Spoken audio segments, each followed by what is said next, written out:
මේ තමයි මගේ පැල. මම වගාව කරන්නේ මිහින්තලා ප්‍රදේශයේ අනුරාධපුර දිස්ත්‍රික්කයේ. මේ ඉස්සර හිටියා මෙහෙ මේ දුටුගැමුණු රජුරුවන් ගාවලා හිටපු වේලුසුමන කියලා යෝධයා හදපු පන්සලක් තමයි මෙහෙ. ඒ පන්සලේ තමයි මම වගාව කරන්නේ. නයි මිරිස් සහ මාළු මිරිස් වගා කරන්නේ. මගේ ගෙවල් ඇවිල්ලා තනමල්ලට ඇඹිලිපිටියට එහා මුණරාගල දිස්ත්‍රික්කයේ. මගේ මේ වීඩියෝ එක සම්පූර්ණයෙන්ම ඉවර වෙනකම් බලන්න. බලලා හැමෝම මේ මට පුළුවන් හැටියට ලයික් එකක් දාලා මගේ හිතවත් සහ ලංකාවේ ඉන්න හැම නළුවෙක්ම පුළුවන් නම් මට කලා ක්ෂේත්‍රයේ වැඩ කරන හැම කෙනෙක්ම පුළුවන් නම් මට මේක බලලා ලයික් එකක් දාන්න, ෂෙයා කරන්න. මම කලා ක්ෂේත්‍රයේ අවුරුදු 22ක් වැඩ කරා. මේ ඊට අමතරව රංගපාන ළමයි දාලා දෙනවා සහ මම නළුලියන්ට කැම්පීම් සප්ලයි කරනවා. මම මේ දැන් වගා කරන මේ මිහින්තලා ප්‍රදේශයේ මගේ බලාපොරොත්තුව දියුණු වෙලා කොහොමාරි කෝටිපතියෙක් වෙලා මගේ අම්මට නෝනට දුවට නංගිල මල්ලට ලස්සනට ගෙයක් දොරක් හදලා දීලා ඒගොල්ලන්ට ලස්සන ජීවිතයක් ලබා දෙන්න.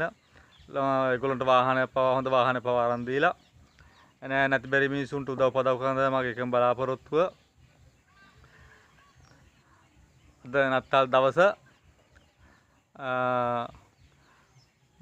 මම ප්‍රාර්ථනා කරනවා මුළු හදවතින්ම මේ රට වේරගන්න ඉන්නේ ලබන අවුරුද්දේ මැයි මාසේ 9 වෙනිදාන් පස්සේ 2027 ඉවර වෙන කලින් හෝමාගම තරිඳු වික්‍රමාරච්චි වෙද මහත්තයා මේ රට බාර ගන්නවා.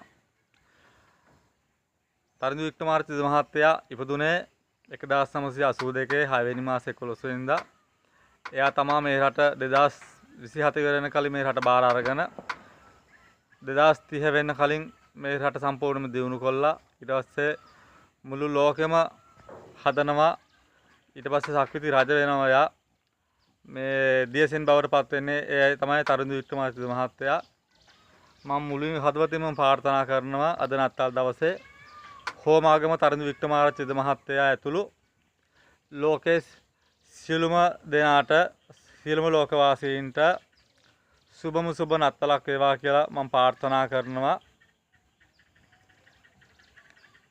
මගේ නම පියන්ත රත්නායක. මම මුළු හදවතින් ප්‍රාර්ථනා කරනවා මේ ලෝකේ සියලුම දෙනාට සියලුම ලෝකවාසීන්ට සුබම සුබ නත්තලක් වේවා කියලා. ඒ වගේම හැමෝටම බුදු සරණයි දේ පිහිටයි.